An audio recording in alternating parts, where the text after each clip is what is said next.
Kalau misalnya kita pengen belajar fotografi atau pengen mengambil foto gitu ya, apa yang harus diperhatikan?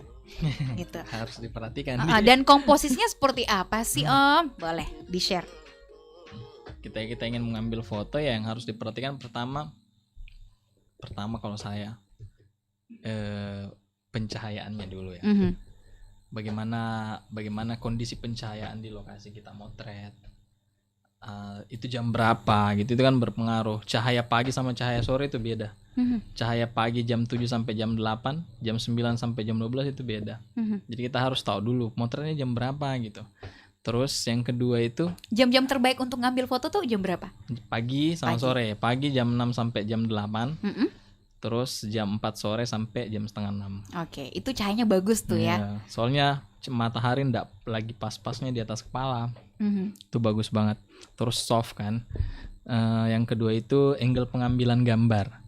Tuh, angle pengambilan gambar itu bisa kita explore dengan cara sebenarnya sih banyak di handphone juga sudah bisa, soalnya kan ada itu yang kayak garis-garis Grid. rule of third namanya. Gridnya itu kan bisa itu untuk membantu kita membuat angle yang lebih baik gitu. Mau itu komposisi rule of third ya, ada namanya golden ratio, bolehlah dibuka-buka. Oke. Siap, saya catat nih ya, abis ini saya googling. Itu seperti apa model angle-nya gitu. Jadi kalau misal kedua ini saja angle-nya sudah pas, pencahayaannya sudah pas, pasti ini komposisi foto basic fotonya sudah bagus. Seperti itu. Oke, itu ya beberapa poin yang di-share sama Om Paulo. Tapi kalau misalnya untuk pemilihan, biasanya kayak gini, orang pengen banget nih belajar fotografi tapi tidak mempunyai gear yang mumpuni gitu. Kameranya mungkin yang tidak terlalu bagus dan lain sebagainya. Nah, untuk pemula dulu nih yang pengen belajar fotografi, untuk menentukan gearnya seperti apa, pemilihan kamera, lensa dan lain sebagainya, boleh Goban deh. Oke. Kalau untuk pemula sih sebenarnya di tahun 2020 sekarang ini bahkan handphone sekalipun sudah bisa dipakai untuk motret. Kameranya sudah bagus, pixelnya sudah tinggi apa semua. Bahkan sudah bisa diatur kayak kamera DSLR mirrorless. Ada pengaturan manualnya. Jadi sebenarnya kalau dibilang untuk menentukan gear berawal dari handphone sudah bisa. Bagus Sudah bisa seperti itu. Kalau misalnya ada budget dikit ditabung-tabung, bisa beli kamera bekas juga dari range ya misalnya kayak gitu. Bekas tapi baru ya. Nah, kayak gitu. Ada juga kadang kalau misalnya ada budget dikit yang agak lumayan, ambil kamera yang maksudnya enggak perlu yang profesional banget tapi udah bisa pakai motret semi pro. Boleh itu. Oke, baik. Jadi itu semua kembali bukan gear emang penting ya, sangat penting. Tapi itu bukan menentukan taste dari satu foto ya nggak sih? Kreativitas. Yang penting itu man behind the gun. Man behind the gun. Saya suka gaya lo. Itu juga kata-kata Om Paulo, itu cuma copy paste. Dia ini benar-benar mencerminkan murid yang teladan. Sangat memperhatikan. Dia catat, habis itu dia copy ya, baru di paste. Tapi kayak Kelvin gitu ya, yang walaupun dengan modal kamera bekas tapi foto yang dihasilkan juga oke. Tapi kalau misalnya ada nggak sih perbedaan khusus untuk metode atau mungkin pembelajaran yang harus kita tahu ketika memotret menggunakan gadget, menggunakan HP dan juga kamera? Perbedaan spesifiknya seperti apa? Atau bisa nggak sih kita membedakan, oh ini foto kamera, ini foto HP, kayak gitu? Kalau sekarang ya, lebih-lebih teknologi kamera sebenarnya sudah agak sulit membedakan mana hasil kamera, mana hasil handphone. Lebih-lebih kalau handphone yang high end kan, sudah susah banget. Makanya paling kalau misal kita mau lihat perbedaannya itu lebih kepada varian lensanya. Varian lensa kita bisa lihat dari kualitas gambarnya, yang tadi kita bilang blur gitu kan. Itu kan di handphone sekarang itu kan ada sih begitu, cuman kentara itu blurnya blur Kasar. Beda lah ya, Blur lain Ki. iya, blur filter. blur filter tuh beda ya, seperti itu. Cuman kalau mau dilihat dari pixel ya, kita lihat sekilas mata saya seperti itu, kita nggak bisa bedakan. Makanya saya bilang kalau misal mau mulai motret, mulai dari kamera HP saya sudah bagus, tidak ada masalah.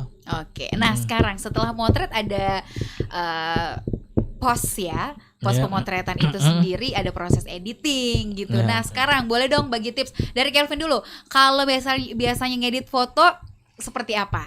Kalau saya tergantung kebutuhan sih sebenarnya. Jadi kalau kebutuhannya misalnya untuk koleksi pribadi doang, paling kecerahannya. Jadi standarnya kayak gitu. Cuman memang saya ingat lagi satu kata-kata yang Palo. Saya lagi. Waktu waktu bawa materi. Om Palo siap-siap Kinana catat semua itu Om. Catat semua. Waktu itu dia bilang kayak gini, ingat kita itu fotografer bukan photoshopper.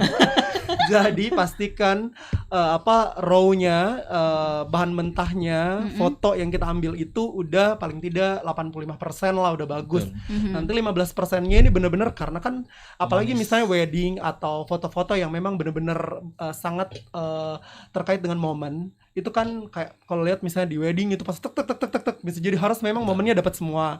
Nah, belum untuk milih momen mana, aduh ternyata ada orang lah, ada yang bocor gitu kan. Nah, tinggal di bagian itu doang yang kayak dipoles, tapi raw-nya udah bagus gitu. Sehingga saya secara pribadi nggak punya kemampuan sedikit pun tentang Photoshop, benar-benar standar banget. Jadi kalau misalnya kayak ada yang cuman kontras ininya doang yang diatur-atur. Beda mungkin kalau sudah profesional kan harus emang belajar karena ada kaitannya dengan hasil yang diharapkan oleh klien gitu. Kliennya maunya nanti modelnya kayak gini, ada yang kayak black and white atau apa gitu konsep-konsepnya. Jadi memang kalau mau ke ranah profesional seperti tadi yang dijelasin, fotografi itu bisa aja benar-benar cuma jadi hobi untuk koleksi pribadi. Tapi kalau sudah masuk ke ranah profesional dan berniat ke sana, memang harus ada effort. Jadi effortnya adalah harus beli gear gitu. Benar. Dan juga mempelajari teknik-tekniknya, teknik editingnya, teknik-teknik pengambilan gitu. Jadi fotonya. nggak bisa setengah-setengah kalau memang mau masuk. Kalau cuman untuk keperluan sendiri itu bisa kok pakai handphone aja, pakai apa gitu. Tinggal pelajarin tekniknya untuk angle sama pencahayaan. Sih, tadi yang gitu. Baik, apalah kita ini apalah saya ini yang cuma editing di Instagram pakai filter saya. Apa filter yang ada itu dipilih. Tapi enggak apa-apa kok sebenarnya untuk fotografi ngeditnya di Instagram, kan sekarang juga di Instagram sudah banyak fitur-fitur yang bisa digunakan. Intinya sudah yang bilang tadi Kelvin, intinya 80% foto itu sudah bagus, tinggal dikasih bumbu-bumbu dikit aja, pasti pas di post pasti bagus. Oke, jadi pastikan foto yang kita ambil itu 80% editable ya.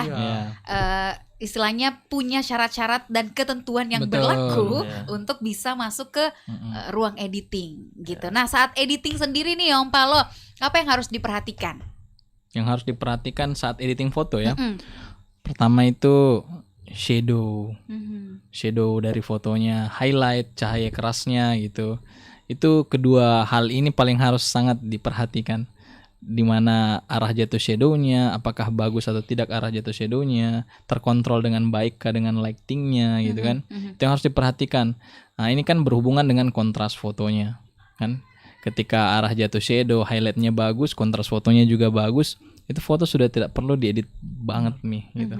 Dibegitu kan misalnya bagus nih gitu. Tinggal kasih tirus-tirus mami sedikit.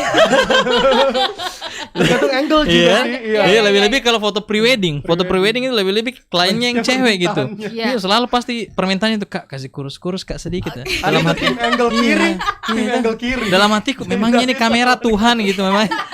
Jadi itu menggambarkan bahwa dengan fotografi tidak perlu maki operasi plastik. Iya, betul. Oke, baik. Pakai filter saja, langsung pakai kurus. Filter saja. Tapi kalau teman-teman komunitas kelas sore sering ngumpulnya di mana nih? Seringnya ngumpul biasa di kafe, biasanya juga paling sering sih di kafe. Ini saya baru mau buat, saya kan ada kantor juga di ini kan di Dayak. Saya baru mau ajak teman-teman ke sana, ngumpul-ngumpulnya di sana saja. Oke, jadi base camp ya kelas sore ya. Oke. Sudah sering saya kode-kode terus di grup. Untuk yang pengen bergabung sekali lagi bisa di mana dapat informasinya, atau kalau pengen datang siapa yang bisa dihubungin? Gobat. Oke, kalau mau join di kelas sore, semuanya simple saja. Follow akun Instagramnya saja di @kelassore.id.